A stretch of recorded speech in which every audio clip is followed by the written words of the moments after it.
हरी किशमिश। आज एक कहानी छोटी सी याद आ रही है, सुनोगी ना? एक राजा था। उसके यहाँ बहुत सारे नौकर चाकर थे, लेकिन कुछ दिनों से उसके यहाँ चोरी बहुत होने लगी थी। राजा को समझ ही में नहीं आ रहा था कि चोरी क्यों हो रही है। उसी राजा के घर पर एक युवक था जो उसके यहाँ तरह तरह के काम करता था, लेकिन थोड़ा बड़बोला था। राजा ने मुनादी पिटवाई कि मेरे घर में चोरी हो रही है, यदि कोई हमें बता देगा तो हम उसे मुंह मांगा इनाम देंगे। उस युवक ने सोचा, कमाई का अच्छा समय है, कुछ करना चाहिए। उसने थोड़ा इधर उधर पता किया तो पता चला कि राजा के यहाँ एक नई आई नौकरानी थी जो थोड़ा हाथ साफ कर देती थी, कभी किसी चीज़ पर तो कभी किसी और चीज़ पर। उस युवक ने सोचा ये अच्छा है। उसने राजा को संदेश भेजा कि मैं पता करके बताऊंगा कि चोरी कौन कर रहा है। राजा ने कहा, ठीक है, तुम्हें 2 दिन का समय देते हैं, पता करो। बहुत सारे नौकर नौकरानियां थे। युवक ने दिखाने के लिए अपनी खोजबीन जारी रखी और सबके नाम पते सब पता कर लिए। जिस नौकरानी पर शक हो रहा था, जिसका वह पीछा करता था, उसका नाम जीभ था। युवक ने अपनी जब खोज पूरी कर ली तो राजा के पास गया और बोला, राजा साहब, आपके यहाँ जो चोरी हो रही है वह जीभ कर रही है। राजा बोले, अच्छा। राजा ने सिपाही भेजे। जीभ के घर में बहुत सारा सामान बरामद हो गया। अब राजा ने कहा कि मैं तुम्हें सजा दूंगा जीभ।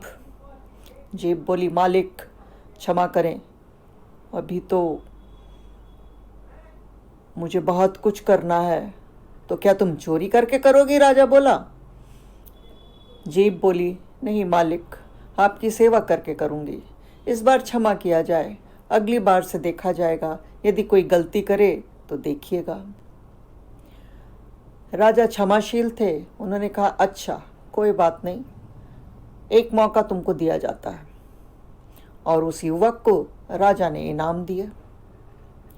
कुछ समय शांति से बीता, लेकिन कुछ समय बाद राजा का नौलखा हार जो वह रानी को देने के लिए लाया था वह गायब हो गया। अब राजा बड़ा परेशान। उसने उस युवक को बुलाया। ए भाई, तुम पता करके बताते हो, बताओ तो ये मेरा हार कहाँ गया? युवक ने सोचा, ठीक है, पता करते हैं। लेकिन इस बार उसे कुछ पता नहीं चल रहा था। जब 2-3 दिन का समय बीत गया, राजा ने फिर उसे बुलाया और वह युवक राजा को कुछ बता नहीं पाया। तो राजा ने कहा, मैं तुम्हें जेल के अंदर डालता हूँ, तुम बेवकूफ़ बना रहे हो। और राजा ने उसे जेल में डलवा दिया। युवक मन ही मन वहाँ सोच रहा था, क्या किया जाए, कैसे किया जाए। मैंने ज़्यादा बोलने के चक्कर में राजा से पंगा ले लिया। उधर जीभ जो नौकरानी थी, उसके पेट में धुकपुकी लगी हुई थी। वह जहाँ पर वह युवक बंद था वहाँ कान लगा के सुन रही थी। जो उसने सुना वो कुछ इस प्रकार था।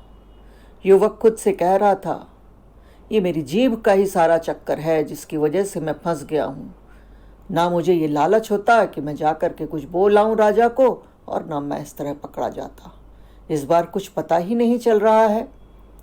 उधर जो नौकरानी जिसका नाम जीभ था वह बड़ी परेशान हुई कि अरे, इसको तो इस बार भी पता चल गया।